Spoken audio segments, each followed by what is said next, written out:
It is the weekend eve show. You're almost there. One more day, and you've made it to the weekend. You're so close. You really are. And just like that, we're going to help you get through it. We're going to help you get to the promised land. That glorious thing we call Friday. And with that, hi, how are you doing out there in internet land? My name is Brian Trippett. I am the Front Porch Conservative, and welcome once again to Chattin on the Porch. That fun little live stream we do Monday through Thursday night, 7:30 Eastern. We get together, we talk about the news, we give our views, we laugh, we cry, we share and laugh and cry. We cry and laugh and we cry and share. Well, you get the idea. You know what I'm talking about. Good grief. So good to have you guys here tonight. We are on Rumble, we are on Twitter, and we are on that quaint little alternative social media platform known as YouTube. So please, if you have not done it yet, share the link, become a subscriber on Rumble, become a subscriber on YouTube. We have crossed over 250 subscribers on Rumble. We're getting dangerously close to 1,000, despite YouTube's best efforts. We're going to get there. We're going to climb that mountain, y'all. I'm kind of like Caleb from the Old Testament. I want that mountain. I'm going to get it with a little help from my friends. Anyway, we're on Rumble. We are on Twitter. We are on YouTube. You have found your way to Chattin' on the Porch. My name is Brian Trippett. I am known in social media as the Front Porch Conservative. I am sometimes known as the beau in the chapeau. Sometimes I'm called the common man with common sense, but I am above all else your host. So please subscribe to my little channel on Rumble and YouTube. Hit the thumbs up, leave a comment in chat on both sides. Believe it or not, Mr. Algorithm loves it when you do that sort of thing. It's very, very helpful. Share the link around to your friends. Tell them to get on in here. We have got a lot to talk about tonight. Oh my goodness, so good to see all you guys. All right, let's start off with the YouTube side, and then we'll come over to Rumble and talk to the Wingnuts. Let's see who all is here. Whoa, my goodness, look at all these comments. Woo, have mercy. Have mercy. Who all is in the house this evening?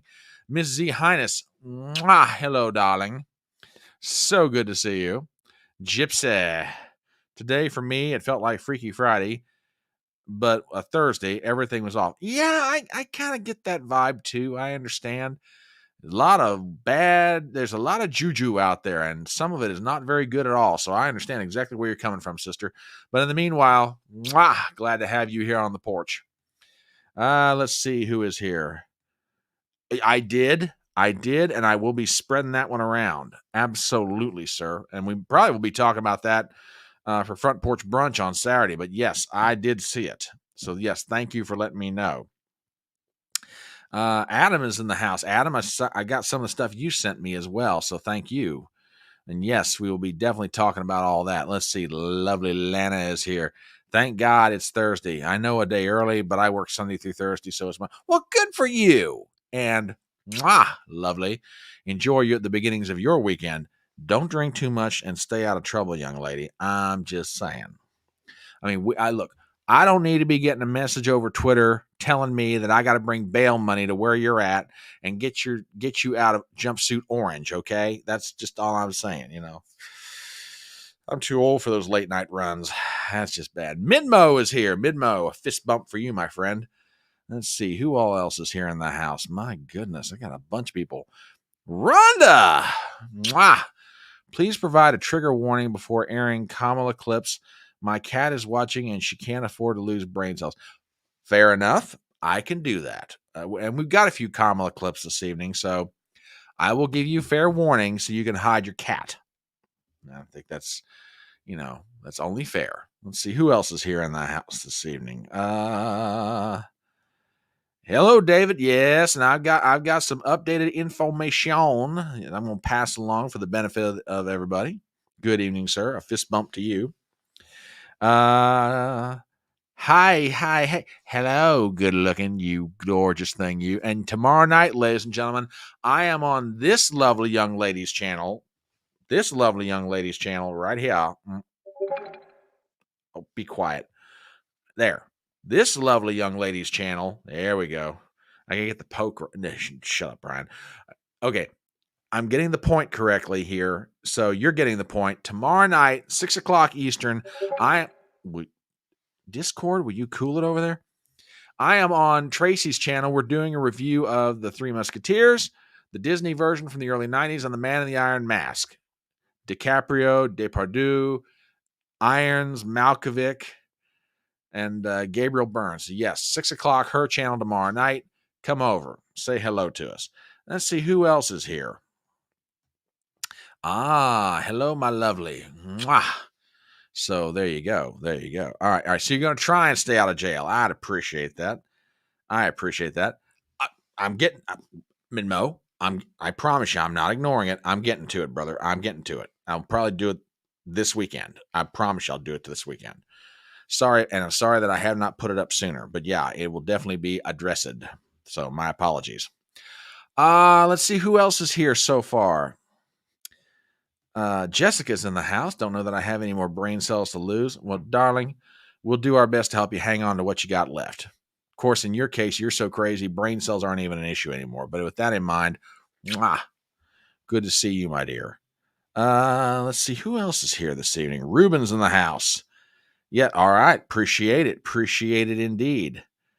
I think I've got everybody. Yeah, okay, that takes care of everybody on the YouTube side. Let's see who's here on the Rumble side. Well, the wingnuts are already out in force, and I am accused of being late, among other things, which I was, but still, the fact you're calling me out on it. Seriously, guys? Really? Let's see. WWG1 is Brian can't even be on time. How rude. Oh, come on. Look, I'm trying to make myself presentable for you guys. Seriously. Awful. Just plain awful. You guys are terrible. Just terrible. Let's see who else is here. TBA, he's late. I guess we chat amongst ourselves. Did your check bounce again? Maybe he's avoiding you. My check did not bounce, I'll have you know. I just haven't put it in the mail yet. At this point, it might go out. Just saying. Sean is here this evening. Good evening, good sir. Let's see who else is here. Wait, does this make me a wingnut? Now, Sean, the question of being a wingnut, I leave to, it's kind of like an initiation process, to be perfectly honest with you. So, I will leave it to the original wingnuts to decide. Now, personally, I think Sean, you make a perfect wingnut, but I mean, it's kind of like a very,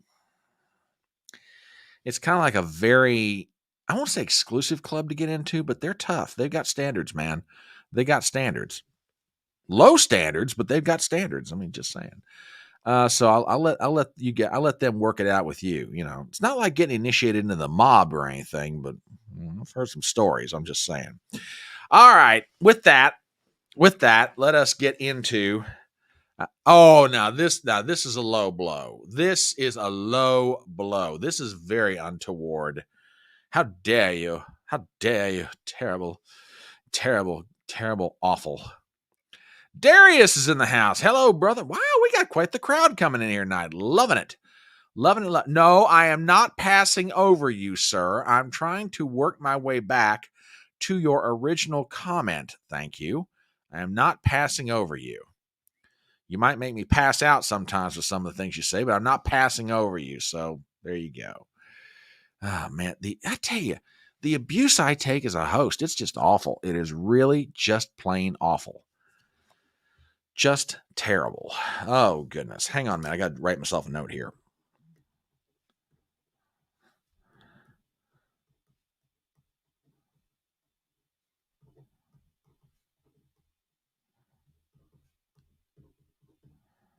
Okay.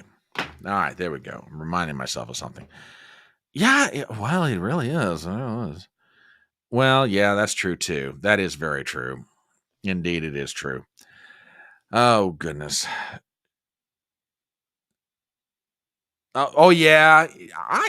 Christian, I did not see much, if any, of Springsteen's appearance on behalf of Kamala. La, la, la, la.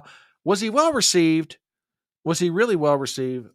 You know, I get the feeling he wasn't very.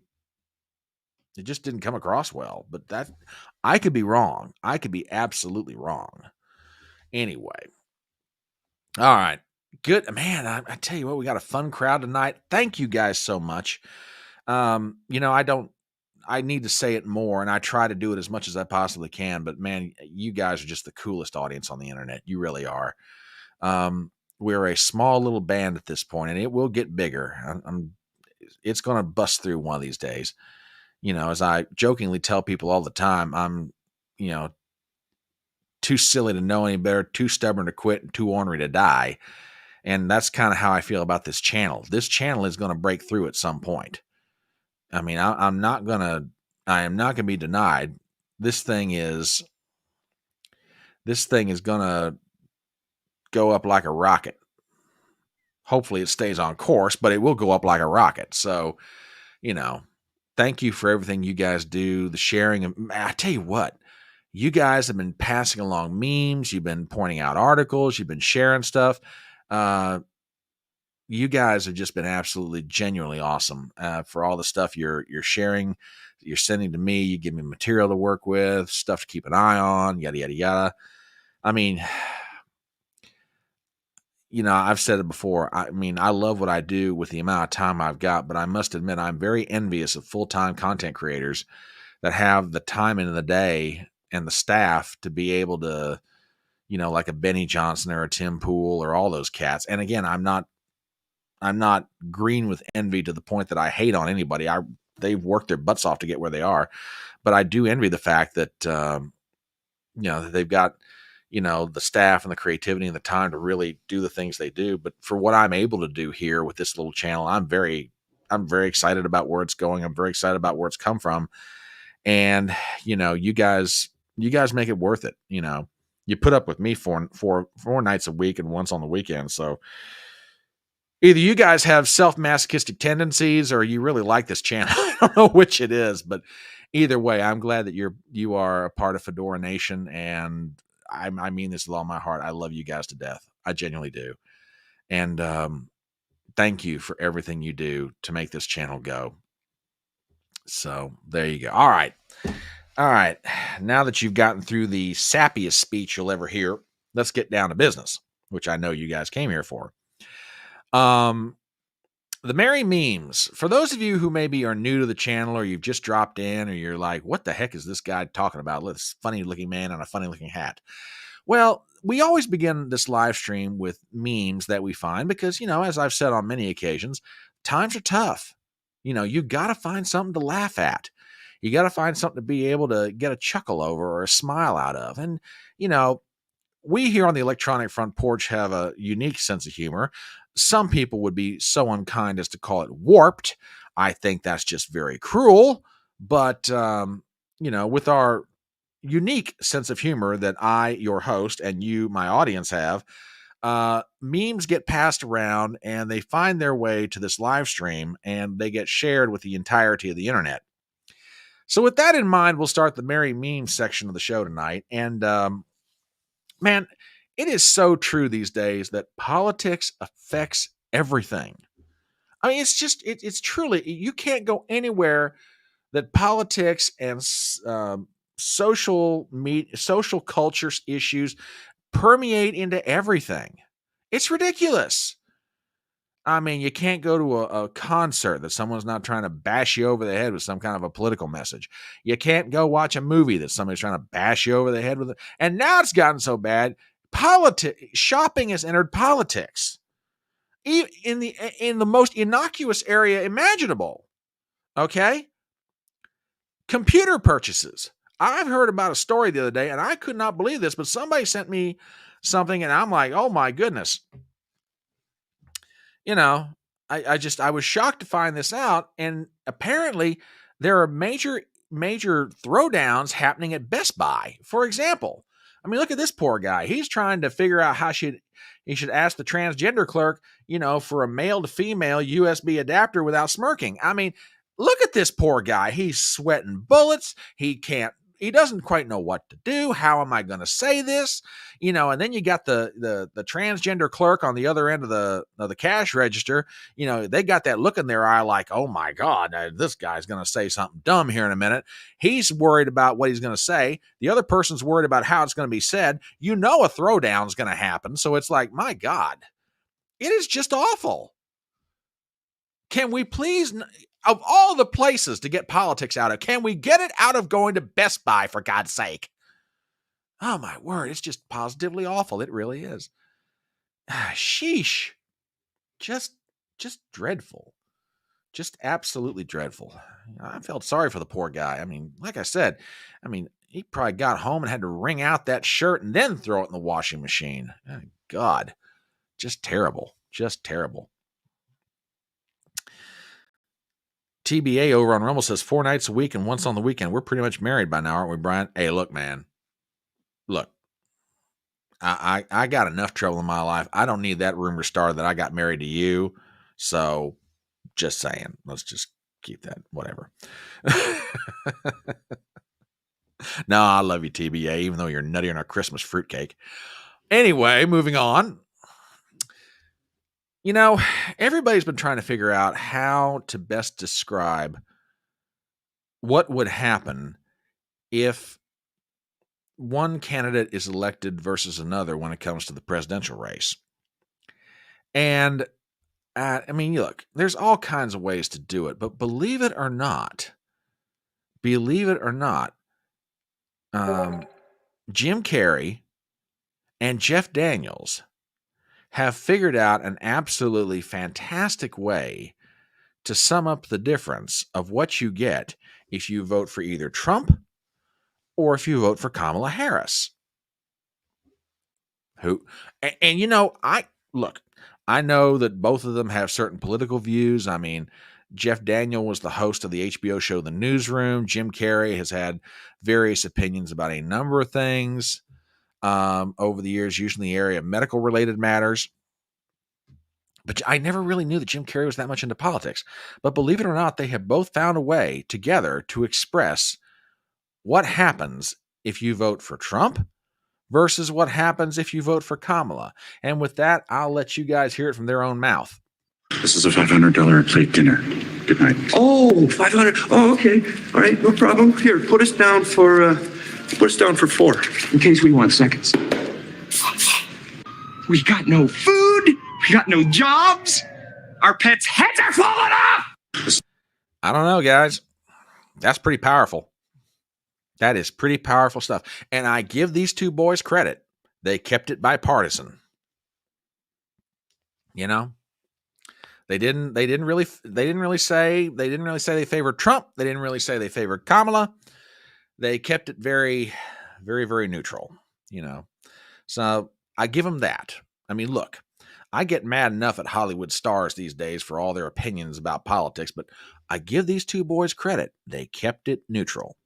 They just gave you the honest assessment of what you get if you vote for one versus if you vote for the other. And I appreciate that. All right, what else do we have here in the way of the Merry Meme section? Well, by the way, I don't know who came up with this one, but man, the political messaging of the 2024 campaign is really getting nasty out there. Some of the, how do I want to put this?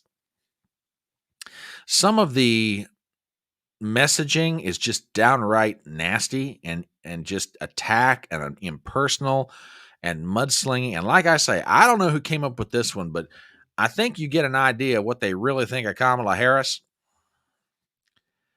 I don't know, guys. I don't know. But apparently, they are ready to say no to the hoe in 2024. They're saying no to the hoe. Whew, I'll tell you what. My goodness me. It's really getting nasty out there, y'all. Just genuinely nasty. I don't know. I don't know if I can take much more of this. I really don't. Now, by the way,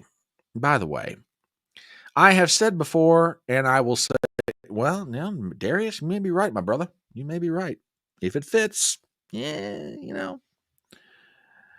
Now, I have always said that we here on the Electronic Front Porch are always working to try and bring you as much insider information, or tea, as the kids call it these days, or deets, or whatever term you want to use. But we're gonna, if we've got it, we're gonna dish it. Okay.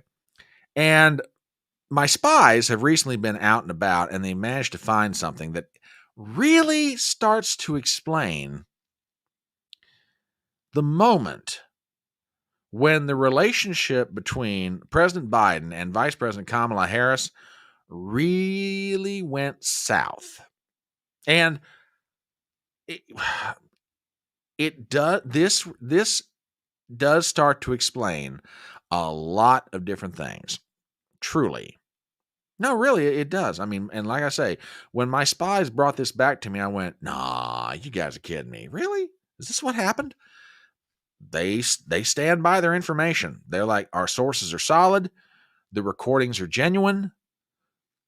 They're like, "Brian, run with it." And I'm like, "Well, if you guys stand on it, I stand with you." So with that, the spies of the Electronic Front Porch have found the exact moment when things started to go south between Vice President Kamala Harris and her boss, Joe Biden. And with that, check this out. Hunter's our patsy. Yeah, he's our patsy. I still can't believe I'm getting blamed for Kamala's coke. I just wanted to go to Howard, and I went to Howard. And 2004, and and assessor at the time. Doug Emhoff, second gentleman. But I blamed your coke on Hunter. I thought we had a deal. You said I love you, Joe. Hey, Doug. Vice President. Don't let her do this to me. The president just there Come on, reading man. her lips.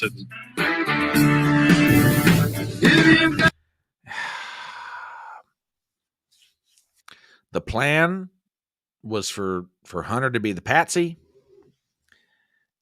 Turns out the coke was Kamala's, and she didn't want to take the blame for it, and put the proverbial political knife into old Uncle Joe's back. So hard. I mean, it's hard to believe some of what my spies find, but they're my guys. What can I tell you? What can I tell you? What can I tell you indeed? Oh, goodness me. Well, folks, we're down to, what is it now, 12 days in the presidential election. And as with every election, it doesn't matter if it's presidential or congressional or a Senate race or whatever, there are always the legitimate complaints from conservatives about the relationship between the media and members of the Democrat Party, particularly in this case, Kamala Harris and Tim Walz, the Democrat ticket for president and vice president, respectively. And conservatives have their usual beef. You're biased, you're giving them help, you're doing everything else. And, given how things have been going lately for Kamala Harris and Tim Walz, man, the press has always been accused of propping up the Democrat ticket. Well, now literally we have proof of how they're doing it. And let me tell you something, man, that I don't know about anybody else, but that looks like that is some hard freaking work. Just absolutely hard work. I mean, CBS, NBC, The Atlantic, man, they are doing everything they can to hold this thing together and keep it upright. And I don't know, but I give them credit. I give the press credit. That's a monumental task they're engaged in right there, buddy. Absolutely. But it looks like it's legitimate. Yeah, that's a good way to describe it. Bolstering Bolshevik bullshit. There you go. So yeah, the press is at it again. They're trying to support the ticket, and they're doing a really good job of it at this point. Well, they're doing a good job of supporting it. The ticket's making it very hard for them to do their job, which we'll get to momentarily.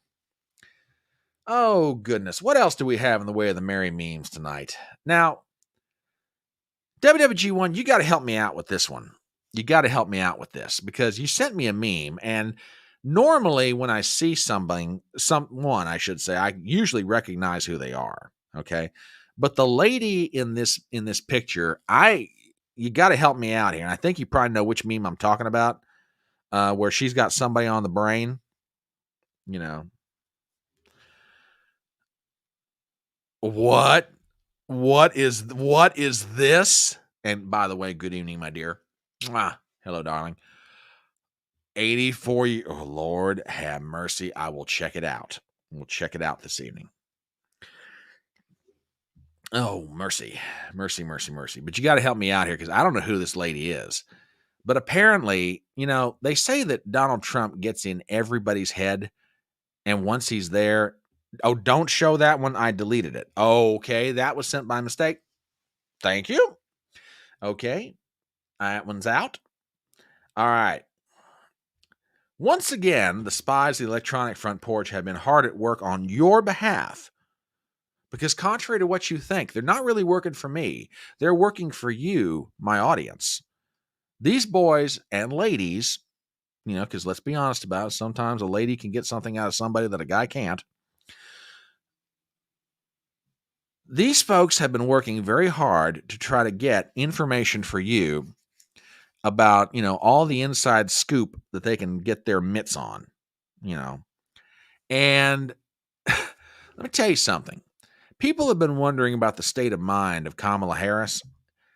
Well, on behalf of the spies of the electronic front porch, I can confirm to you, ladies and gentlemen, she is extraordinarily frustrated with how things are going right now. And the proof of that is the fact that the boys and the girls in the what kind of nickname do I need to give our spy ring here on the electronic front porch? I got to come up with a name for my how about just hounds? Or I can't call them hound dogs. It's not exactly a nice thing to call a lady. I got to come up with a nickname for the spy ring. We just might go with that. The spy ring has been working very hard, and they came across a recording of a phone call between Kamala Harris and Fruitcake Mafia. Okay, that's got possibilities, TBA. As executive host and omnipotent despot, I will put that one under consideration, and we'll see what we come up with. But Kamala Harris recently placed a phone call to someone. We're not sure who was on the other line, but apparently she let go a lot of her frustration, and in doing so revealed how she thinks things are going in the campaign. So with that, ladies and gentlemen, as I say, we're trying to bring you information all the time. Oh, porch hounds. Okay. All right. Kind of like that one. I like it. The porch hounds. All right. I like that. I think we're going to go with it. I think we're going with it. Porch hounds. All right. The porch hounds have obtained a recording of a phone call between Kamala and someone, and if you really want to know this poor woman's state of mind right now, this will probably give you a pretty good idea. So with that, from behalf of the hounds, here you go. Worse. Getting worse. How's that even possible? I've been doing this damn joy thing for weeks. I mean, really, why are black men running away from a sister? I told them I'd legalize weed. I told them I listened to Funkadelic. I even pretended I carry a friggin' Glock. And I talk just like them. Doesn't all the time with Montel and Willie count for anything? I swear it's like, yeah, but whose dick have you sucked lately? And where the hell is the caravan? We were supposed to have another 2 million illegals across Michigan and Pennsylvania last week. You better grab some shovels and get to work now, I mean. Bong, bong. Guys, that is not a happy woman. I don't care what anybody says. That is definitely a very unhappy woman. Now, Trump, on the other hand, he's just having the time of his life. Man, he is going around the country. Today he was in Arizona. Yesterday, I can't even keep up with the guy. I can't. I can't do it. The guy's everywhere. He's going on Joe Rogan tomorrow, folks. The internet is going to burn down when those two get together. I mean, you're going to have everybody tuning into that thing. That's just going to get absolutely crazy. But anyway, Trump, he's out there everywhere, and he is in a really good mood. Matter of fact, somebody recently snapped a picture of him, and I don't know, folks, that is the look of a very satisfied man. Sipping on a Diet Coke and just watching the joy disappear. Tell you what, that old dog is just, yeah, Darius, as I understand it, no, it's going to be Austin. He's in Austin tomorrow. I'm sorry, because you're in the Houston area. But hey, you're getting Kamala tomorrow, and maybe even Beyonce. And we got some commentary about that a little bit later. Who else is here in the house? Oh, Bryce Cooley stopped by. Daggone, everybody's dropping in tonight. I remember when Michael Moore warned the Democrats back in 2020 not to nominate a woman if they want to defeat Trump. Harris is a risky pick for the Rust Belt voters. She could end up as Hillary 2.0. Bryce, I think you are spot on with your analysis, and we'll get to some of that here momentarily. See, this is what I love about you guys. Your brains are percolating all the time.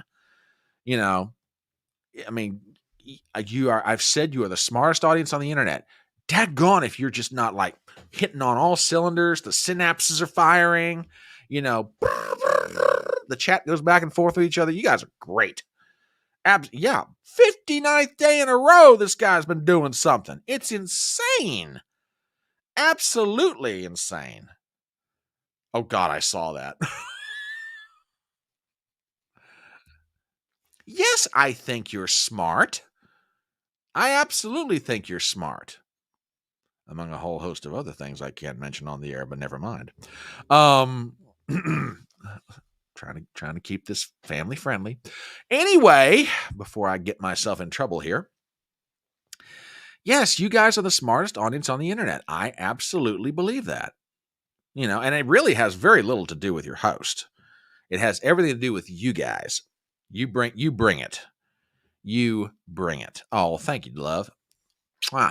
Extra kiss for you. Yeah, Trump's in a real good mood these days. Oh, we're almost done with the merry memes. I got a couple more for you guys, and that'll lead us sort of into our first topic of the night. You know, Star Trek, the original series, was probably one of the most amazing television shows for its time and for all the things that sort of generated out of it. And I don't mean just the movies and the different television series and everything else. I mean, in a lot of ways, Star Trek was amazingly prophetic in discussing the world yet to come. And I mean that seriously. I mean, if you stop and think about it, they used communicators. Well, you know, we're using cell phones. They would take these almost like inch, maybe a 3/4 of an inch thick discs to store data. Well, first with us, it was the floppy disk, and then the 3.5 inch disc, and then the zip drive, and, you know, whatever. You know, Star Trek, the original series, was extraordinarily prophetic. And interestingly enough, although most people didn't realize it at the time, Star Trek, the original series, was prophetic when it came to the 2024 presidential election. Now, I know you're sitting out there going, oh, come on, Brian. You're talking about, what is it? 78, 88, 98, 08, 18. You know, almost 60 years ago. How could a television show from the 1960s tell a prophecy about the 2024 election? Well, folks, it really had to do more with, you know, how we communicate with each other. And with that, if you want some proof for how prophetic Star Trek was, look at this dialogue from the original series. Uhura says, "It says a lot of words, Captain, but they don't make any sense." Kirk is like, "Put it on the screen." Kamala Harris! Who knew? Really? Who knew that Star Trek, the original series, could tell us so much about what was going to happen this year? I never would have believed it myself until somebody, actually the Porch Hounds found this, and they showed it to me. I'm like, dang, just extraordinary. Just extraordinary. So yeah, Star Trek, doing it almost 60 years after it was originally aired. There you go, folks. Who knew? Just amazing. Oh goodness. All right, one last meme, and then we're gonna get down to business. And I gotta thank Gypsy for this one. A lot has been made about Kamala Harris's style of speech. And it really is amazing to me that it just, the commercialization of how some people take advantage of someone's misfortunes. Well, apparently someone has found a way to market a particular product that plays upon Kamala Harris's, I guess you call it weaknesses when it comes to her speech patterns. I don't know, guys. This to me seems kind of cruel. I mean, look at this. Et u Kamala original. Salad includes middle-class references, recycled Nazi bits, grating vocal fries, and multi-ethnic persona. Just add Tampon Tim. Kit makes up to 4 illegal votes. It's family-sized bullshit. I don't know, guys. This just seems like the cruelest cut of them all. I don't know, guys. I don't know. I just don't know. Yeah. I mean, to me, this is just taking advantage of someone's handicaps, personal foibles, whatever. Yeah, it could be. Yeah, there you go. Good evening, Seabass. How are you? And we'll get to some of that word salad. Somebody made a comment about her the other day, and getting who it was, really hit home. WWG wants it sounds like E. coli to me. You may be right. Morning Mayhem. Good evening, Mr. Chris. How are you? Welcome in. I tell you what, we got ourselves quite the crowd tonight. Very glad to see all you guys here. Now, there's one last addition to the Merry Meme section of the show, compliments of Miss Up in Connecticut. And she has asked me to play this, and as I always try to do right by my audience, as much as I can, with the understanding that I am human, I will always try to do right by my people. And, all these accusations that are coming out against Trump, man, they are coming from everywhere. And some of these people have no decency, and most certainly they have no sense of boundaries of time.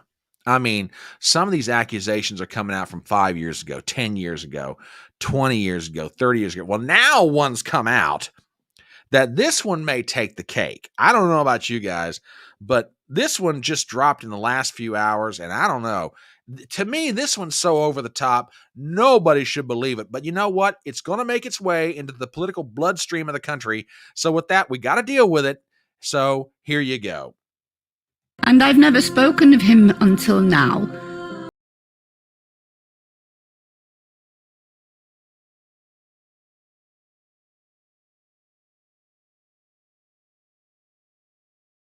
Oh, there was a man named Donald Trump, and that he groped me in every way that a person can be groped. It's been 84 years. And I've never spoken. Okay, I'm sorry, folks. I'm putting a stop to this right now. An accusation from 84 years ago, for the love of God. Yeah, exactly, Professor. Exactly. This is just ridiculous. I throw the BS flag on this one. Absolutely. This is some first class Bravo Sierra. I know. Can you believe this? And Adam, you're absolutely right. Her allegations will go on and on and on. Oh, yeah, I agree with you. But everything's being bastardized these days. Bless our hearts. It's a great movie, man. I don't blame you. Don't blame you a bit. Yeah, that's right. I'm throwing the penalty card. The penalty flag, yellow flag, red flag. I don't care. TBA says 84 years ago. Try 111. You mean there's an accusation that Trump did something 111 years ago? If that's out there, TBA, I want to see it. Good grief. Unbelievable. Well, Seabass, maybe you're onto something there. Well, but see, Midmo, you're absolutely right. But, these Democrats, nothing's going to stop them from making these accusations. They'll probably, I know how this is going to go. They're going to say Trump was reincarnated and in a previous life, he groped this woman. That is where this is headed. Okay? She's made the accusation, and Midmo, you're being very logical about this. All right? You're being very logical about it. You're pointing out the obvious, and I know what the Democrats are going to retort. Since they don't believe in conventional religious belief anyway, they're going to come out and say that Trump was reincarnated, and in his most recent, immediate, previous life, he groped this woman, and therefore, that's how it. Or here's another theory on how they're going to explain it: he groped her from the ether. I could see this. I could absolutely see it. Absolutely insane. I don't know, man. I don't know. Oh, really? Well, hey, if Dom Luker said it, take it to the bank, baby. That's all I'm saying. Though he might have a slight smile on his face as he's making that accusation. I'm just saying. My God, really? She groped your dog? Good Lord, this woman has no decency. How untoward. How untoward. Just terrible. Terrible, I say. So thank you to Up in Connecticut. Thank you to Gypsy. Thank you to Adam. Thank you to WWG1 and everybody else who threw in memes for the evening. That stuff is absolutely fantastically funny. And y'all are just awesome. Well, hey, you got a point, Midmo. You got an absolute point. Oh, Kamala touched you too. Geez, this woman really gets around. I mean, I've heard that said about her, but I didn't really think it was all that true. And now people are really, she tried to eat your cat. Oh, Lord. Oh, my goodness. This is terrible.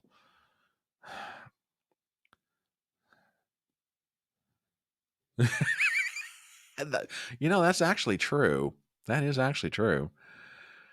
Oh, my goodness. You guys are just, well, I tell you what, there's one more accusation, and I wasn't going to bring this up.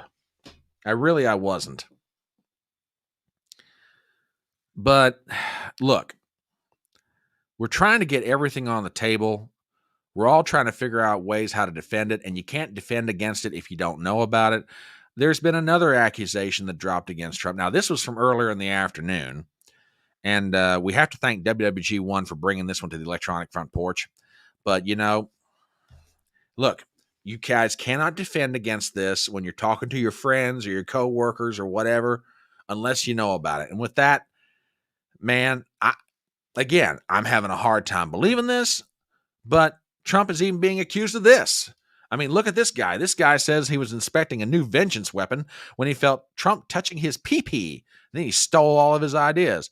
I mean, first you got some form of assault, okay, against this person, and then you got plagiarism on the part of Donald Trump.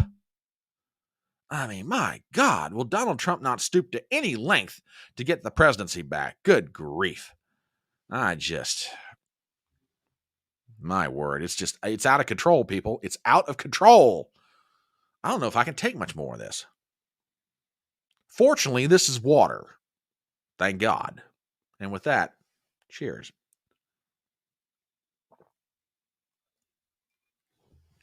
Yeah, TBA, Hitler's getting in on the act. I mean, shoot, we got fashion models from 30 years ago claiming all kinds of crap. We got the lady from the Titanic getting in on all this crap. Why not get Hitler in on it? I mean, if Trump's going to be associated with Hitler anyway, why not let Hitler make an accusation against Trump? Yeah, he grabbed his Wiener. Yeah, I'll bet he grabbed his Wiener. Talk about Wiener Schnitzel. Oh my God. Just ridiculous. Oh my word. Absolutely insane. Well, and with that, get off the screen. Get off the screen. I'm not ready for you yet. Guys, now, okay. Rhonda, and everybody else, we are about to hit the section of the show where we are going to play some Kamala Harris clips. Okay? It is 8:18, and you have been forewarned. So if you have cats that you are trying to protect, if you are trying to save their brain cells, their hearing, their eyesight, or whatever, we understand completely. So you've been warned. Okay. In 3, 2, my dear, you are very welcome, my love. I love you ladies, and I will always do everything I can to protect your interests. There you go. Exactly. Run right meow. Robert, I love you, buddy. We got to do a comedy duo together sometime. All right. So we got to talk about this. Kamala Harris's appearance on the CNN town hall last night. Now, I am not going to subject you to a lot of these clips, maybe 2 or 3, maybe 4 at the most. And the point of showing you these is not necessarily to talk about Kamala's inability to articulate ideas, to answer questions honestly. I mean, that is all very well established. And not just since, the beginning of July until now, or I should say the beginning of August until now. You could make all these statements about Kamala Harris going all the way back to 2019 going forward. She cannot articulate not just policy, but just, basic anything. She word salads stuff all over the place. She lies. She makes up stuff. She exaggerates her own accomplishments. She omits her failings. The point of showing some of these clips is not necessarily to prove all that. You guys already know it. It's what we're going to play after the clips that really gives you an idea of either what the current state of things is right now or what is about to happen in earnest. Now, that's the tease, and I'll tell you what I'm teasing you with. It has been said by a lot of people, far smarter than I am, that you can tell how badly or how well a Democrat presidential candidate is doing by the reaction of the press the closer you get to Election Day.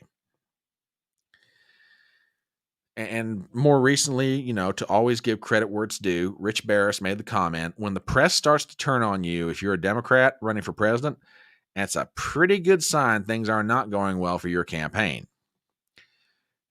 The reaction of the CNN people after Kamala's town hall is what I'm going to show you.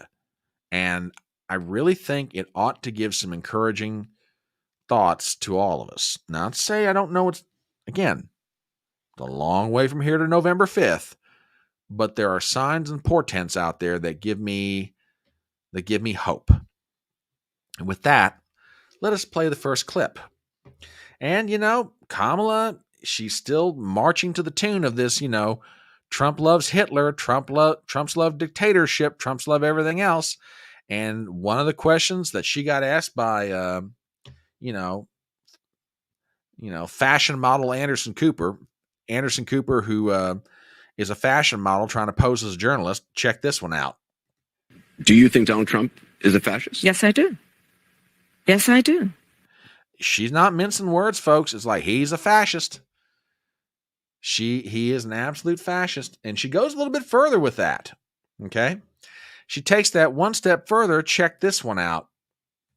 Is a legitimate fear based on Donald Trump's words and actions that he will not obey an oath to support and defend the Constitution of the United States. He himself has said he would terminate the Constitution of the United States and wants to earn your vote to stand again behind the seal of the President of the United States? No one standing behind the seal of the President of the United States of America should be in that position saying they want to terminate the Constitution of the United States. She's not going to let this go. But then again, you can kind of understand it's all she's got left. Folks, she can't articulate her policies. If she does articulate her policies, people are tearing them up into tissue paper. They're going right through them like a Sherman tank through a round of Swiss cheese. Her policies are tissue paper thin. What is there is easily, torn up. You can show the deficiencies in them. She can't communicate. She's not connecting with voters. She's losing, the Hispanic vote. She's losing a significant portion of the African American vote. She's losing certain portions of the white vote, be it non-college educated or non-college educated women. Name the demographic. She's not connecting with voters, and it's showing up everywhere. So what she got left? Trump is Hitler. Trump will try to suspend the Constitution. Trump wants to stand behind the seal of the President of the United States and say he wants to suspend the Constitution? No, children. No. Not while Kamala is here. This is where she's going. It's all she's got left.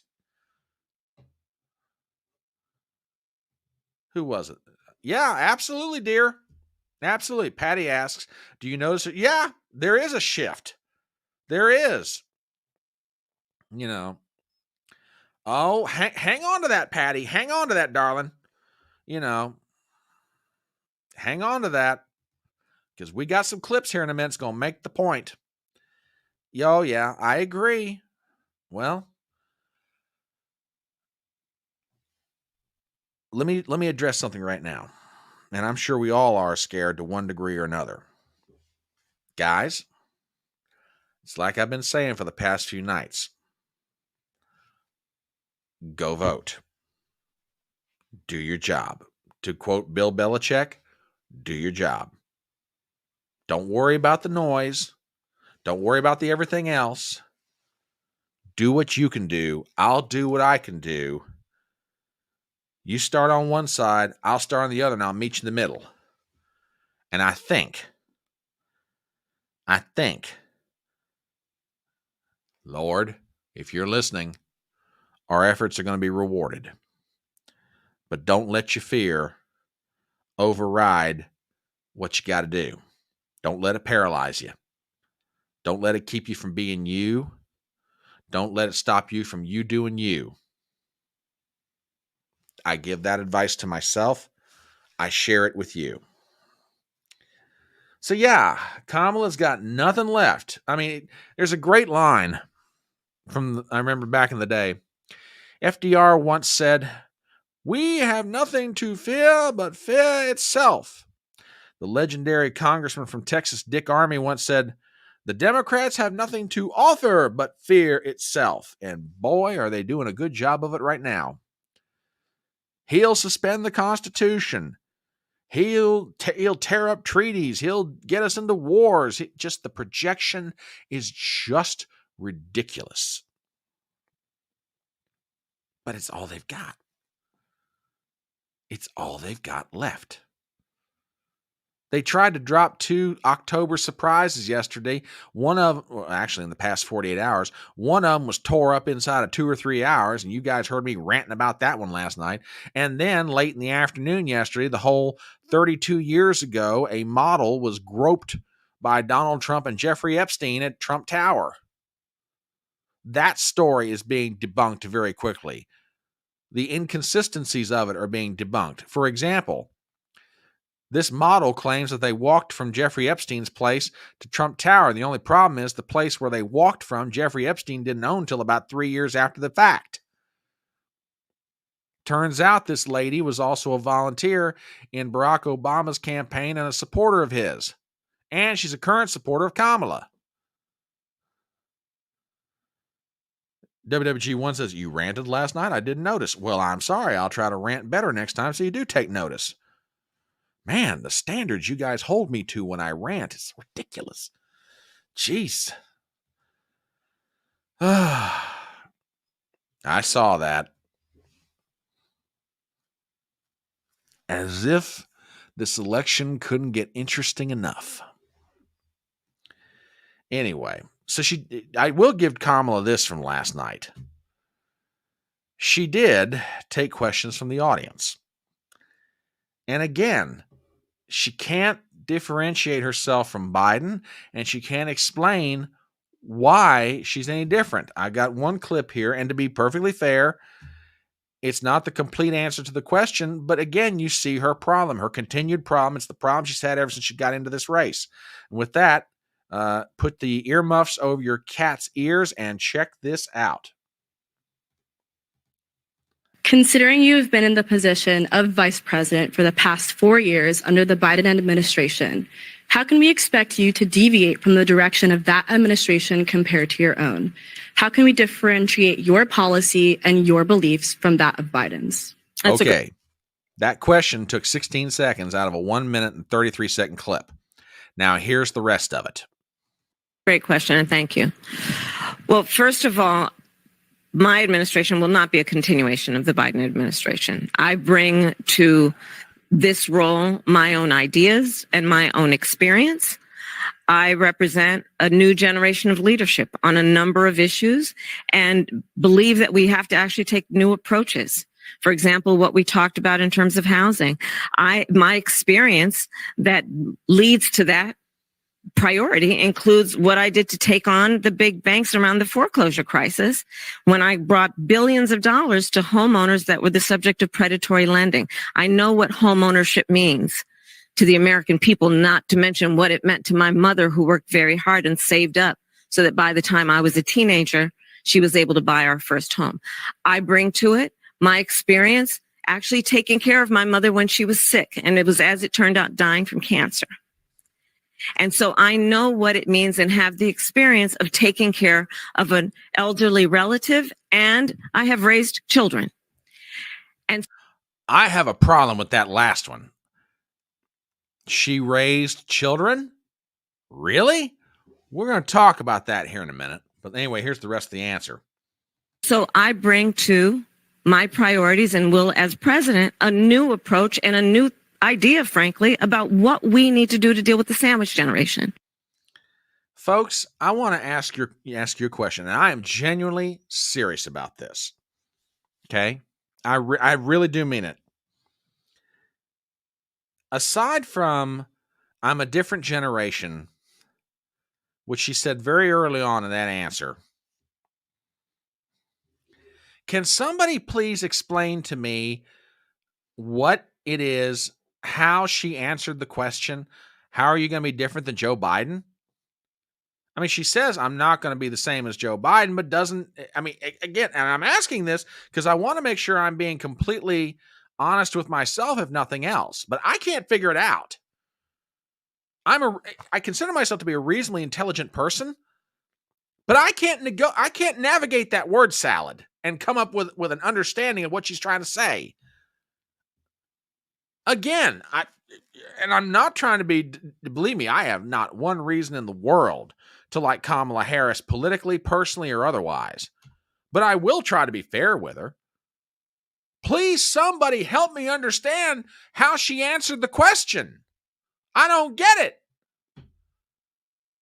Where's the answer? The question's there. Can't find the answer.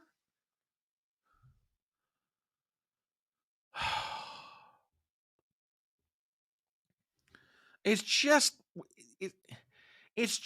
ridiculous with this woman. Genuinely ridiculous. You know, here's another one. Going back to the issue about the border wall. I mean, TBA says she did not answer the question. Yeah, I can't disagree with you. I can't. So that's the answer. Crickets. Oh, well, okay. See, I'm glad to know I'm not totally crazy. Notice I admit to being crazy. I'm just not totally crazy. Oh, goodness. Minmo says she's basically taking the unorthodox approach. You're running for president. Now is not the time to take the unorthodox approach. And if you do, you better have a very clear idea how it's going to work out. Leaving stuff to chance at this stage in the game with 12 days left is not a real good recipe for how you win a presidential election. I'm not yelling at you, Midmo, but I mean, if that's what she's doing here, let's just be a little bit unorthodox and, see how it works out. That's not a good idea, Kamala. Merciful God in heaven. The political inbreeding that is the Democrat Party has produced her. However, I want to ask you guys something, and let me get off my semi-rant for a second and ask you guys a serious question, because she said something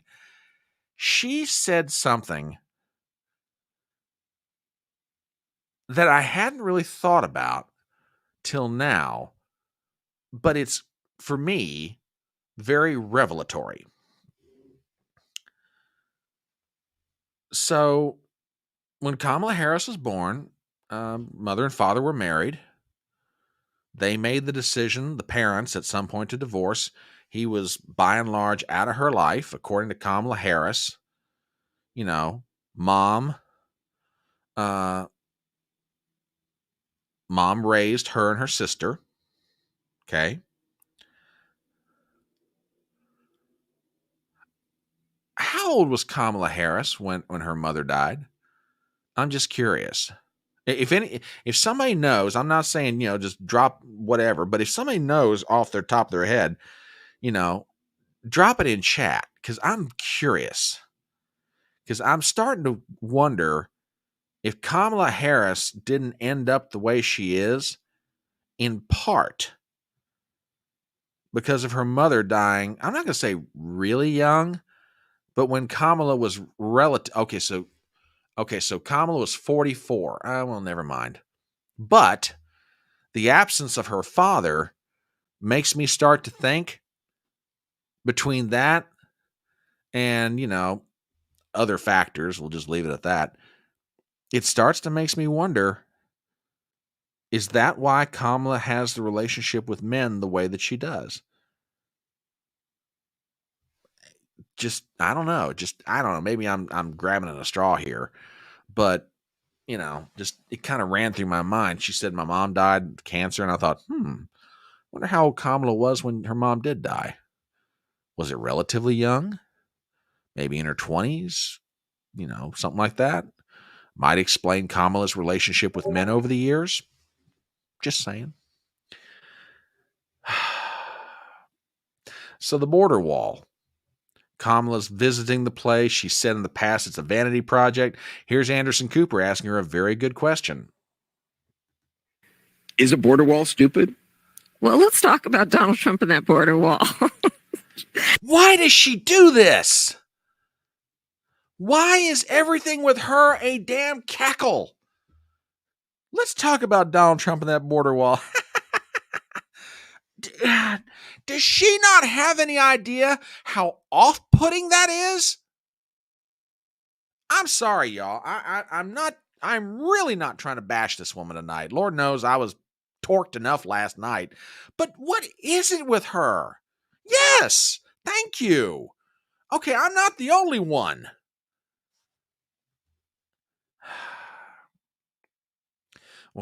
Well, here's I think a new face to the chat. Hello, Intello. Glad you're here.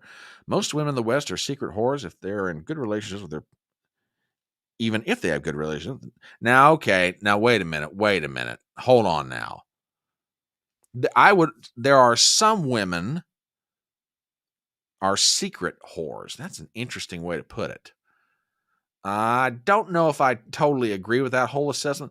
Days of having good parents doesn't work anymore. I'm not trying to start a fight with you, but flesh that out a little bit for me. Let me think about that. But I don't know about that whole most women thing. I disagree with you there. But Intello, welcome to chat. Glad to have you here. And, if you're not subscribed to the channel, come on back again. And please subscribe. And I do want you to come back more often. Please do not let this be a one-time visit. Anyway, this woman is just so off-putting. Sorry, guys. Anyway, let's get back to it.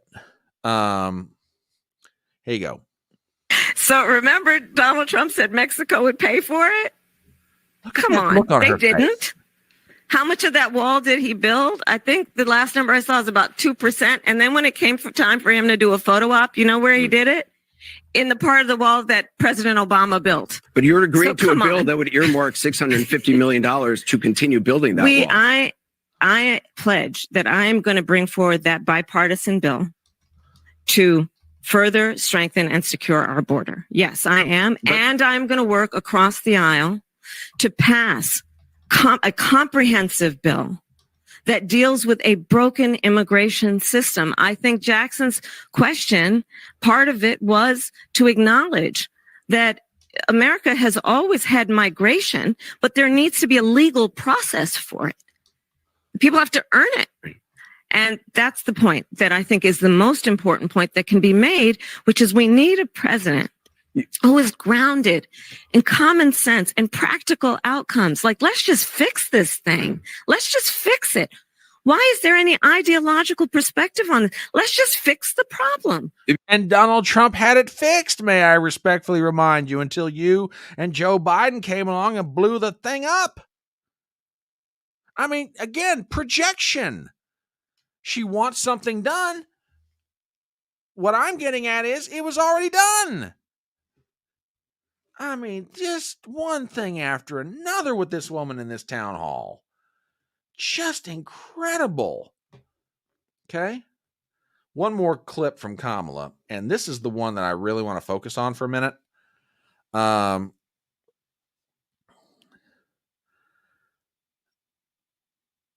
It's just, yeah, TBA, she's an idiot. She is an idiot. Absolutely an idiot. But I want to play this clip, and then I want to comment on this, because she's going to say something here that's extraordinarily disingenuous. Check this out. Is there something you can point to in your life, political life, or in your life in the last 4 years that you think is a mistake that you have learned from? That's a reason. Now, I'll give Anderson Cooper credit. That's a reasonably good question. Here's her response. I mean, I've made many mistakes. And they range from, if you've ever parented a child, you make lots of mistakes too. Excuse me. I have a serious, serious problem with this. This woman has never parented a child. As was respectfully pointed out by Matt Walsh of the Daily Wire, her stepchildren, notice I said stepchildren, were ages 20 and 15 when Kamala married slap daddy Doug Emhoff. Okay? She didn't raise anybody. So for her to sit there and say, well, if you make mistakes, if you've raised kids, well, Kamala, you wouldn't know how that works. You haven't raised any. By the time you got married to slap daddy, those kids were teenagers. One of them was in college. One of them was well on their way to going to college, or just maybe a couple of years away. So don't give me this, you raised kids. Needless to say, folks, and I could keep on going with these clips. And by the way, for all of you cat lovers out there, I will now go ahead and tell you it's over. Okay? It is absolutely over. We have no further Kamala Harris clips this evening. And all God's people said, amen. And understandably so, by the way. Now, like I said before I started playing these, I'm not playing them necessarily to show you the failings and the foibles that is Kamala Harris. I mean, it's well documented by now. All right? I play them to set up what really happened last night. And you could make an argument it's been happening slowly but surely over the past few days and maybe the past 10 days. But last night, it really started to happen in earnest. Okay? It's one thing for a Democrat to get bad press. It's another thing for a Democrat to get bad press and be commented upon by the press on the very network that hosts the town hall you just appeared on. Folks, we go straight to the commentators from CNN. This is Jake Tapper immediately after the town hall ended. Check this out. Focused a lot more on Donald Trump, I think it's fair to say, than she did on many specifics in terms of what she would do as president. But she did go into some of her plans for small businesses and the like. No, that's all she did, Jake, was focus on Donald Trump. It's all she's got left.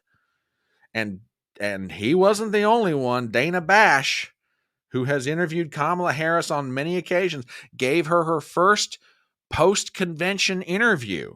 Dana didn't, but not let go on her. Do me a favor, ladies and gentlemen, and check it out.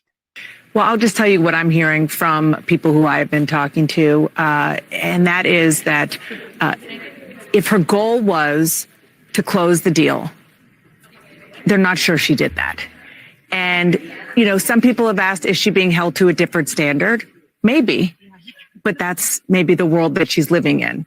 And on the question of who she is, people are understanding that a little bit more, but what she will do, the question about her legislative priorities, name one, there wasn't one. You know, some more of her personality and her sort of character questions about your weaknesses or what mistakes did you make? Not necessarily the answers there. And you know what? Say what you want to about Dana Bash, but she's absolutely right. TBA says Harris lost Bash. Oi, things must be bad. Brother, you have no idea how bad they're getting out there for her, which we'll get to some of that here momentarily. It just, remember what I said. And again, the thought's not necessarily original to me.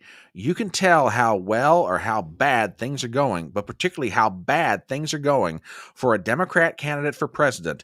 The moment that they start to lose the media, that the press won't cover for them, that the press starts calling them out on stuff, that the press starts pointing out the obvious things that we, you know, look at and we say, well, of course, this has been going on. But when the press stops covering for a Democrat candidate, you know things are going bad. Folks, it's slow. The trickles through the dam have been coming through. Now the water's starting to shoot out. You're getting more and more people in the media, on CNN, on this network, on that network, on cable news, wherever, you know, trusted sources that Democrats never have to worry about in the media are now starting to be like, she's not giving specifics. She's not telling people her legislative agenda. We don't know what her priorities are.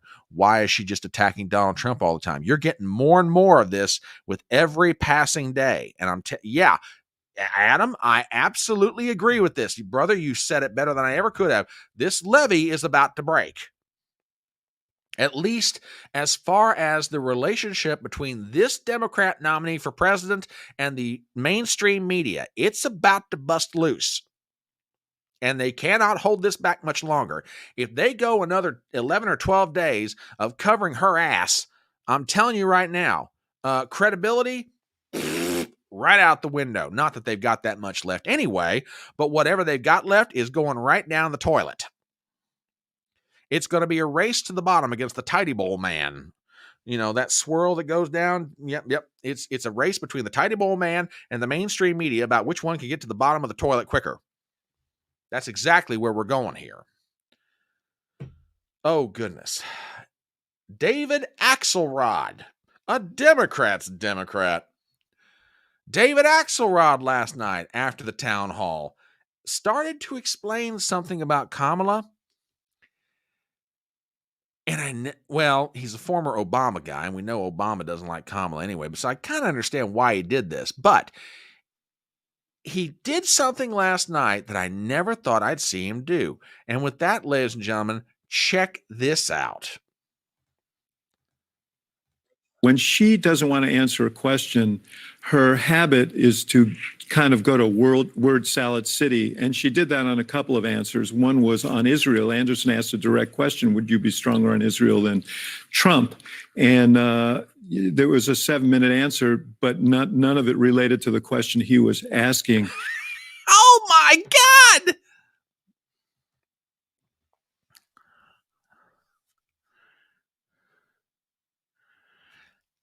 If she doesn't want to answer a question, she goes straight to word salad. You know how I've used the expression, their tell, much like a poker player. Everybody at a card game has certain habits that certain physiological twitches that they'll do. I mean, if they get really good cards, they might go, or they'll shuffle their cards around to get them in the order that they want them.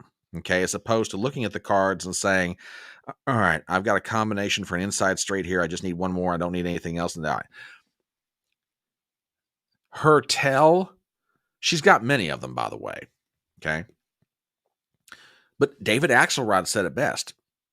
When she doesn't want to answer a question, she goes straight to word salad.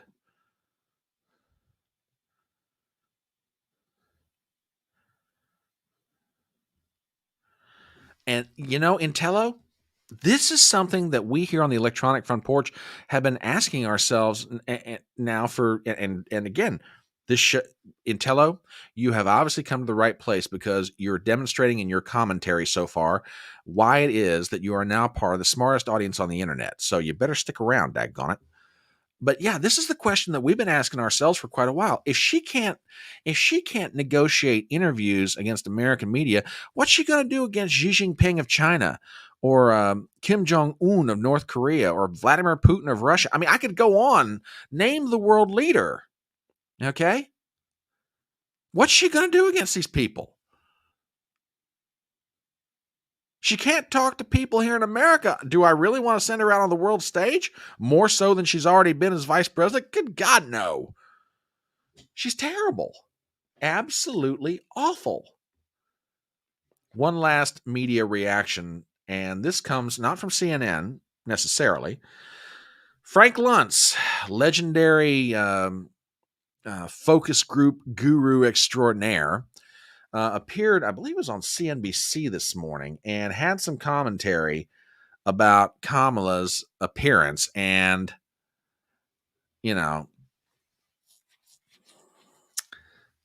worth noting. So with that, here you go. Enjoy. I think that clip illustrates exactly why Harris is in trouble at this point. And it's something that I don't understand why the campaign does not address. They asked her specifically, where do you stand on the wall? And what does she do? She goes and shifts it right to Donald Trump.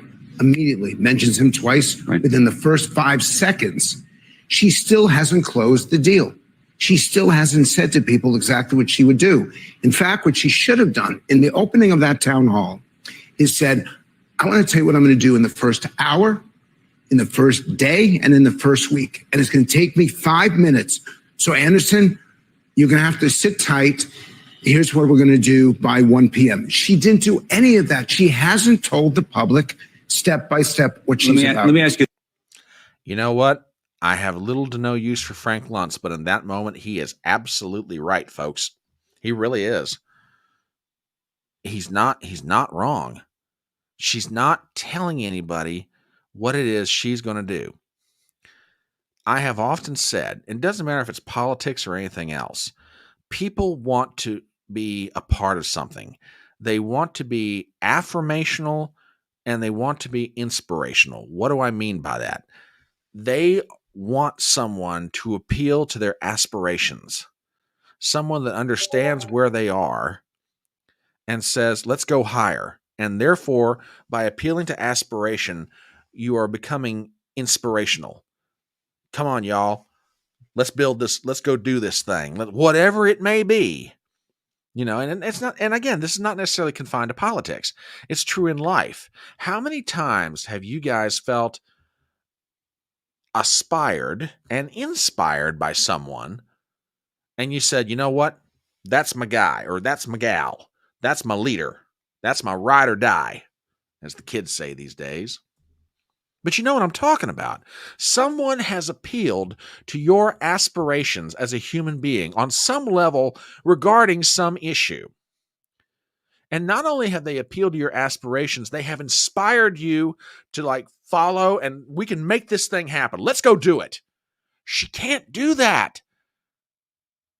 No one has any idea, at least, let me rephrase that. No one has any idea by Kamala's lack of articulation what it is that Kamala wants to do. And there's a lot of reasons for that, which we could go into on another occasion. But it just amazes me. I mean, the media can't figure out what I don't understand. I don't understand. Why is she having such trouble connecting with the American people? Because there's nothing there to connect with. And when I say nothing there, what I'm getting at is there's nothing she's offering the American people to aspire to or be inspired by. I mean, say what you want to about Donald Trump, and Lord knows everybody will. Yeah, I'm supporting Trump in this election, but I acknowledge that the man's got faults. But at least Donald Trump lays out a vision of what an America could be under his leadership. And by the way, in this election, he has a unique advantage. Not only is he laying out a vision of what America could be under his leadership, he's also reminding everybody of what America was when he was America's previous leader. This election is the clearest contrast between two things. Two administrations, one represented by Kamala Harris, the other represented by Donald Trump. One that is the current leadership and one that has been previously there before. And that is a tough road to hoe if you're Kamala Harris. Yeah, I agree with this completely. You know. Well, there's a lot of this, Patty. I can't disagree with you, dear. Not at all. Yeah, he's even serving us fries. Exactly. Oh, goodness. Man, I cannot believe it's 9 o'clock. I got to hurry, children. Now I understand how that old preacher felt on Sunday morning. He looked up at the clock and went, oh, children, I've got to hurry. All right, with that, let me do a real quick commercial. We'll zip through the rest of the live stream. My name is Brian Trippett, and I am the Front Porch Conservative. And I want to thank everybody, both on the Rumble side and on the YouTube side, for being here tonight for Chatting on the Porch. This is I'll tell you what, I love every time I come here to you guys. You guys keep my blood pumping. You keep my brain percolating. You keep my eyes open. You get me to see things and consider things. And that's part of what makes you guys the coolest audience on the internet. But this live stream usually runs from 7:30 in the evening, Monday through Thursday nights. Then we do on Saturdays, Front Porch Brunch. So Intello, 10:30 this Saturday morning. Come on back. So yeah, thank you so much for being here. If you're not subscribed to my channel, please do so on Rumble and on YouTube, and tell your friends about us. We are small, or to borrow from Shakespeare, we are tiny, but we are fierce. We are a going little concern. We're working to be a going big concern, but I can do that with your help. And the first thing you can do to help me out is subscribe to the channel on YouTube and on Rumble. Also, hit the thumbs up, leave some comments in chat, share the link around. Go crazy, you guys. You guys are just amazingly good at what you do, and for everything you do for this channel, it's never lost on me, and I genuinely appreciate it so, so much. All right. A word of wisdom from a pollster, which leads us into our next subject. And the word of wisdom comes from my favorite pollster. Well, you know what? Since you're new here in Tello, I'll answer that question. Why are you dressed like a 50s detective agent? Well, I'm not laughing. I'm not laughing at you. I just, I've tried to envision in my mind how this wardrobe choice must look to you, my audience, but I never came up with the idea of 50s detective agent. I was thinking more along the lines of newspaper man was kind of what I had in mind. But to answer your question before we get into our next subject, first of all, I love fedoras. I always have. I've loved them since I was a teenager. I'm 52 years old now, and I have always loved the look. You can blame Indiana Jones movies for that. I guess you could make an argument in part that's where I got my love for fedoras. I always thought they were a very classy form of dress for a man. The shirt and the vest, I guess that's just part of my, just to kind of make the fedora work together. So that's more or less how I have made my wardrobe choice. Well, thank you very much. I appreciate that. And Porchy on the thank you, my dear. And by the way, Intello, be advised, I have been known to throw kisses out to ladies. So, if that is not your thing, I will be respectful of you. But, if you come on the electronic front porch, and you're a lady, I will always blow you a kiss. But if that is not your thing, well, then there you go. Oh yes. And definitely check out Carrie Smith. That woman is the genuine cat in the hat. Anyhow. All right, here we go. Oh, now there's a cultural reference. There's a cultural reference. And Darren McGavin was a great actor, by the way. Love that guy. Nah, it's really getting bad for me. The cultural references usually are ones of people who are dead. Anyway, a word of wisdom from a pollster. And you guys know me. I love this dude. You're a dude. But I'm European. We are not strangers to men kissing on the cheek. Fair enough. Well, I tell you what, Intello. Usually with the guys, I give you a fist bump. So, there you go. But whatever. We'll make this thing work. I don't know how we're going to do it, but we'll make this thing work. WWG1 says, Brian needs a lollipop to pull off the Kojak. Look, man. There are just some people I'm never going to try and imitate in life because I'm just not that cool. Telly Savalas is one of those people I will never try to imitate. There's only one Telly Savalas, one Kojak, and if I try to do it, it's a poor, cheap imitation. So there you go. There you go. Anyway, Rich Barris is usually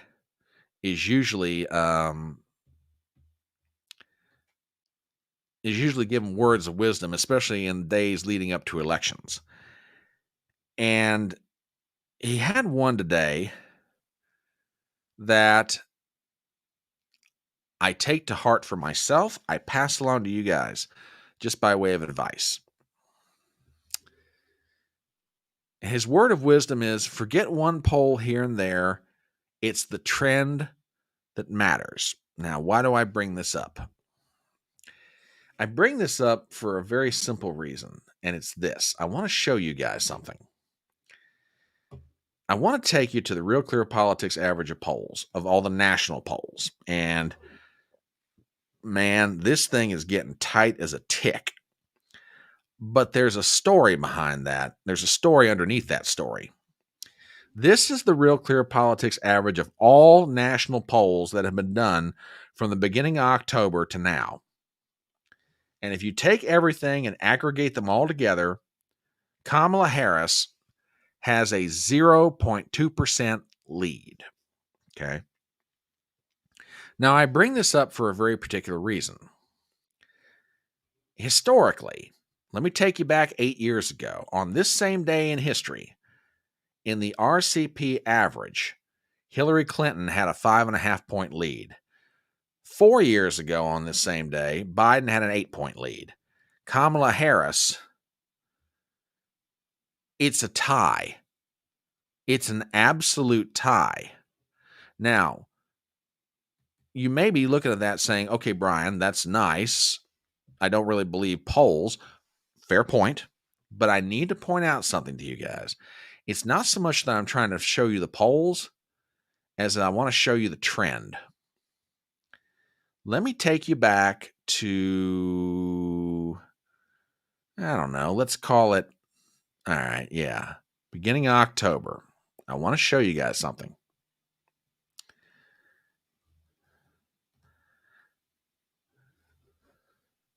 Right there. On the 1st of October, Harris, in the RCP average of polls, had a 2-point lead on Trump. Now watch what's happening and watch what's been happening. Every day that's gone by, there's been a little bit of up, there's been a little bit of down, but all of a sudden, about the middle of October, watch. Trump keeps coming on, keeps coming on, keeps coming on, and then right here at about the 20th is the great dividing line. It starts to drop. She's dropping. He's coming up. And now he's right on her tail.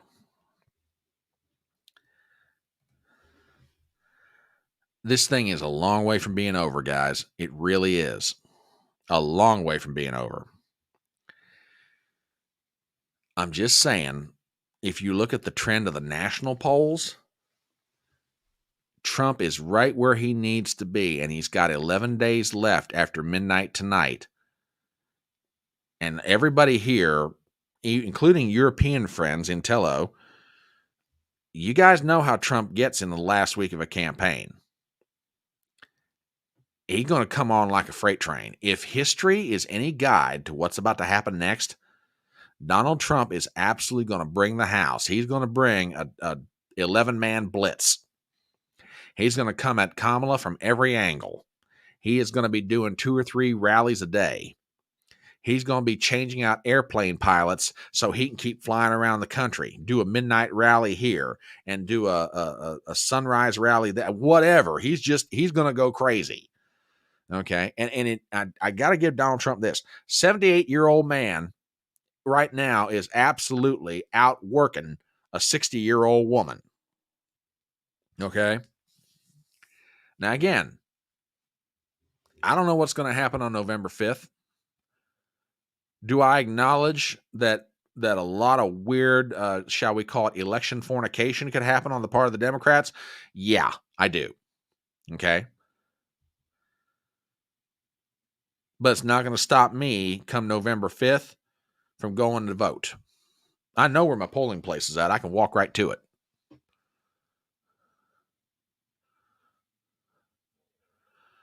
Oh, now this is so untoward. This is just so fist bump, Robert. This, you know what's going to happen. This is going to get clipped. Somebody's going to clip this. Goodness me. Yeah, do I acknowledge that the Democrats could cheat? Heck yeah. Trump could work his butt off like he did in 2020 and through election fornication? Yep. But the guy's going to work his butt off. He's working his butt off right now. If history is any guide, in the last week, right now in the polls, he's positioned about as well as he possibly could be, because you know what happens. Trump usually outperforms his polls.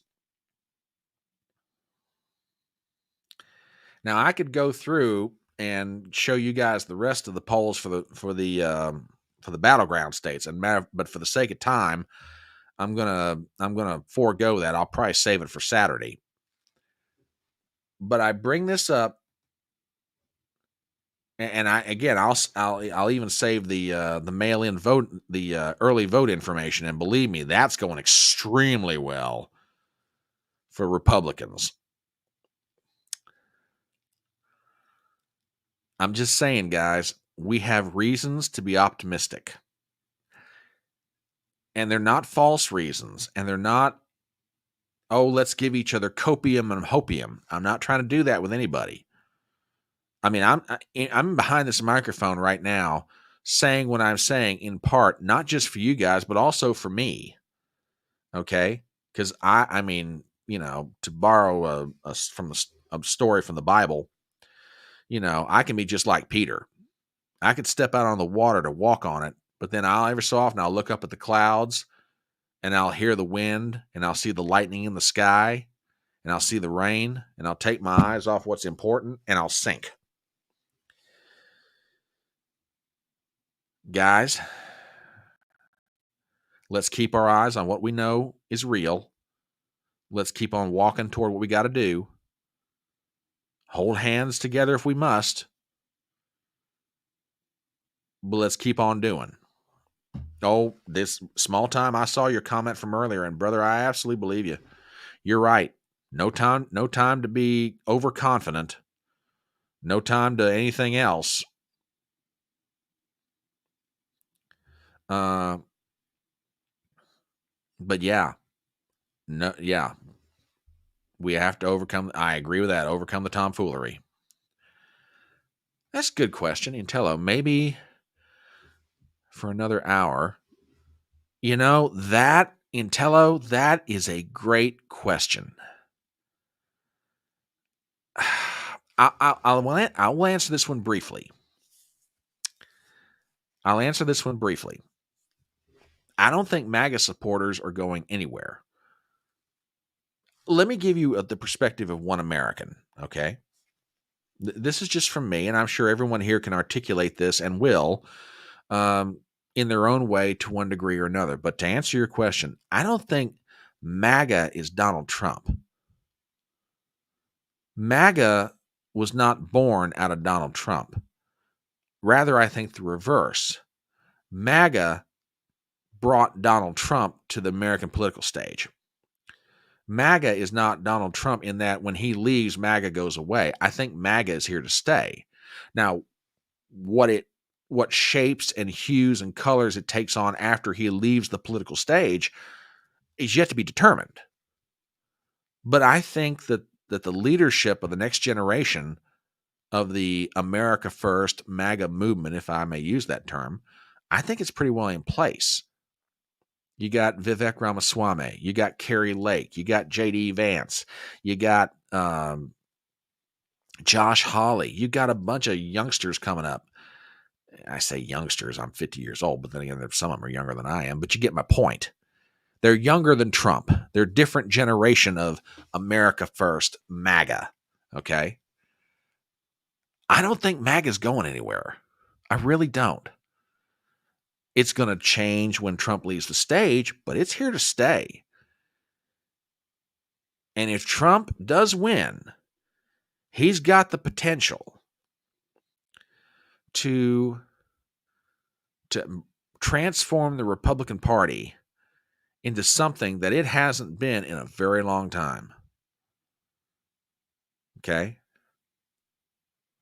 Yeah, Tulsi Gabbard, another good example of MAGA.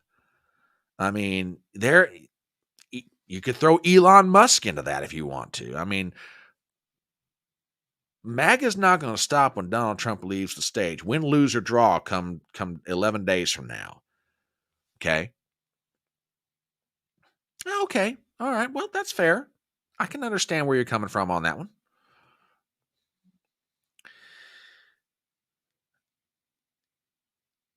But I don't think MAGA's going away, Intello. I really don't. I hope that answers your question. We can always get into that more in depth at some point.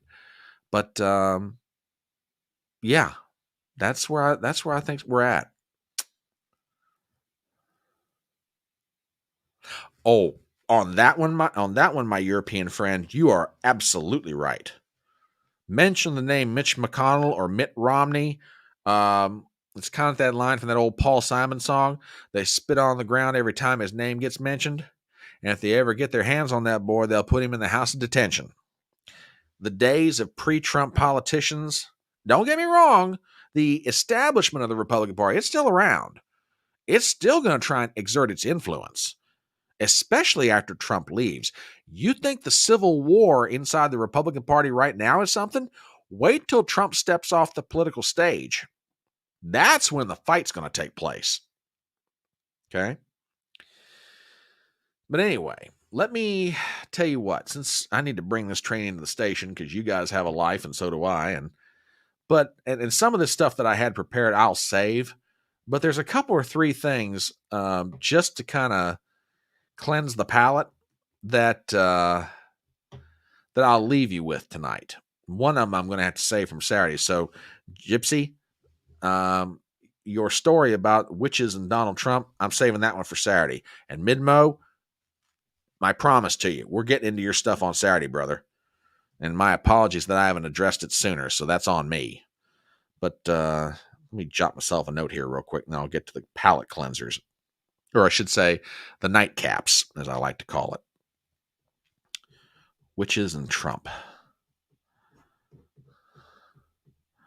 Okay. Some nightcaps for you guys. And these are things that I found. Number one, keep your eyes open tomorrow because, man, even the animals of the field are waiting for this epic moment between Joe Rogan and Donald Trump. Look, when a bear is sitting down at a picnic table and is not out there foraging for food, then you know something heavy is coming down, man. That's all I can say. Now, let me look at something real quick here. WWG1 sent me something. And stop it. Right. What is this thing? Okay, hang on. Oh, WWG1, what did you send me? Is this really? Hang on. Let me just make sure about this here. Oh, you did. All right. WG1. Oh. Okay. No. I'll get the sound here in a minute. I'll get the sound. Okay. First, I got to play something that Ruben sent me the other day. And folks, if you are wondering what we are fighting for culturally,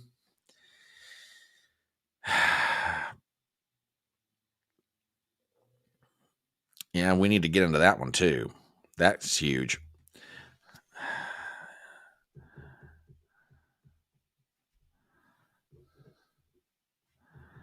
Jeez, I got a whole list of stuff. It's going to be a miracle if I can keep up with everything between now and the election. No, this hat, sir, this hat is staying right where it is. And respectfully, sir, it is not very ugly. So thank you. And welcome to the show. There you go. Ruben sent me something the other day, and I did not get a chance to play it, and I promised him I would. Folks, if you're wondering what we're fighting for in this election, there's a lot of things. And there's folks on our side who are voting for Trump, And then there are Harris voters. And this song was put together by someone called 5 Times August. It is not mine, but I thought you guys would get a kick out of this. And with that, please check this out.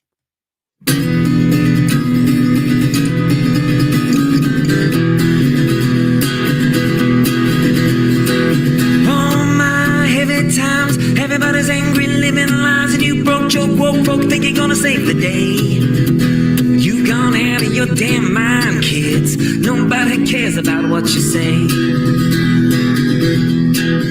So you scream, oh please look at me, living through an iPhone TikTok dream. Rate me, date me, grate me, pay me, begging for attention. Boo-hoo, you gone out of your damn mind, kid. Nobody cares about what you do. Wanna play the victim, wanna be the hero, looking like a miserable, confused weirdo. Think you got it figured out for everybody else when you don't even know yourself. All your selfies ain't no revolution, they're slowing down our evolution. I suppose I need to apologize, and if I don't, you'll hope and wish I'd die. Oh, cool, another rule made up by a teenage rebel who loves big tech, big farm, big gov, big laws. Gonna talk about it on their new blog. You've gone out of your damn mind, kid. Nobody cares about what you want. So you cry, not true, I'll fact check you. Getting your opinion approved by some desperate, faceless, nameless, brainless intern writer for the fake news. Hey, you're out of your damn mind. Nobody cares about what they say. You think you got a voice, think you got a choice, think you're something special in the corporate white noise. Tweet this, post that, gram this, talk that, swipe left, tap here, tube this, not that. You think that they're on your side, they only share what they decide. You're just part of the corruption that's peddling crap for mass consumption. Oh geez, you labeled me, your tolerance is so extreme. Which one do I get to be, a fascist, bigot, or Nazi? You're out of your damn mind, kid, 'cause I don't care about what you think. Oh my, heavy times, everybody's angry, living lies, and you broke your woke folk think you're gonna save the day. You've gone out of your damn mind, kids. Nobody cares about what you say. You've gone out of your damn mind, kid. Nobody cares about what you say. You've gone out of your damn mind. Nobody cares about what you say.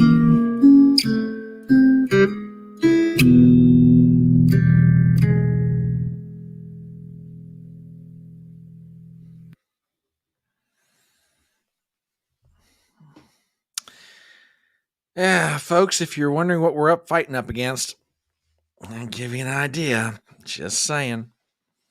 Oh my goodness.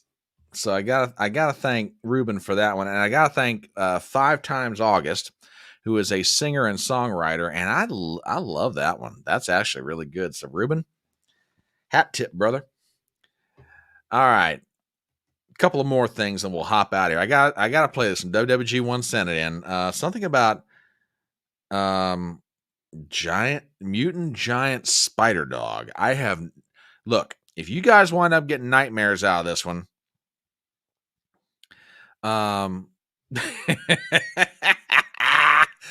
Intello, this is why you got to start hanging out on the electronic front porch. Just saying. See, you European, bless your hearts, you Europeans over there, you think your politics is interesting? Yeah. Watch what we do with hold my beer. That's all I'm saying. All right. If you get nightmares, you can blame this one on WWG1. And with that, here you go.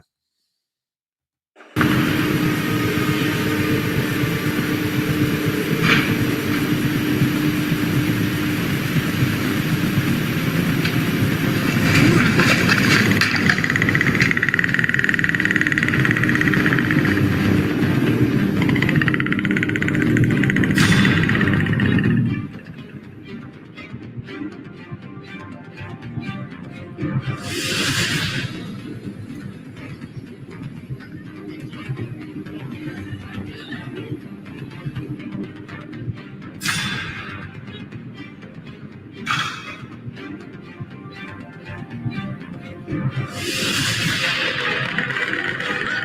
my gosh. WG1, what did you send me?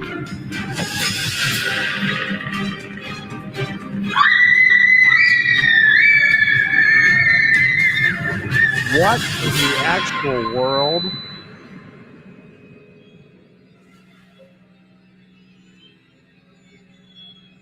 WG1, is this a Halloween thing? You are Gads, man.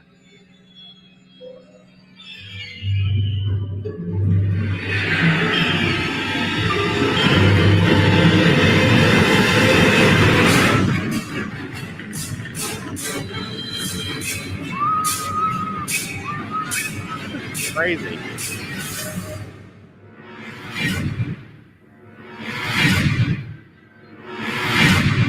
What the heck?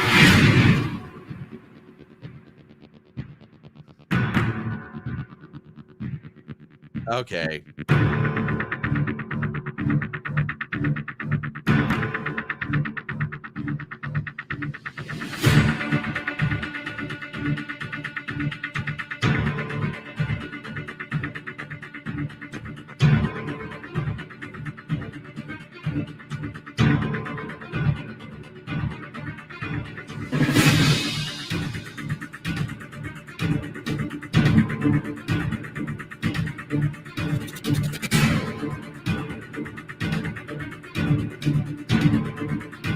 WWG1, if I lose subscribers over this, I'm blaming you. Oh no, here it comes.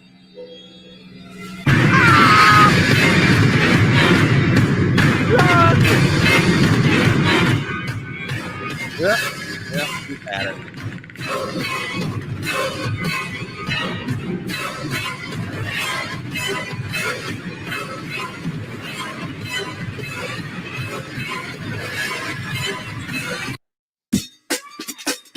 WWG1, I love you, but so help me. If I lose subscribers over this, oh Lord, your butt is grass and I'm the mower. Okay, one more here. And this one I think you guys are going to find to be pretty cute. This one's going to get me in trouble with YouTube, but you know what? I'm going to play it anyway. Chris, you cannot unsub. You cannot unsub, sir. Terrible, I say. All right, one last one. We're going to get out of here. But I think you guys are going to get a kick out of this. And like I say, I know I'm going to get in trouble with YouTube, but you know what? This one's totally worth it. All right, and with that, here you go.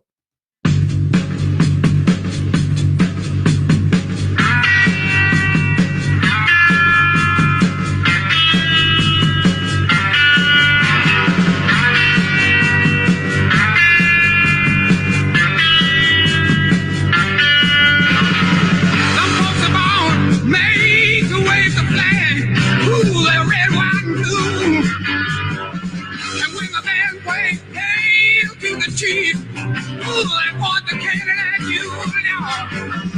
It ain't me. It ain't me. I ain't no senator son.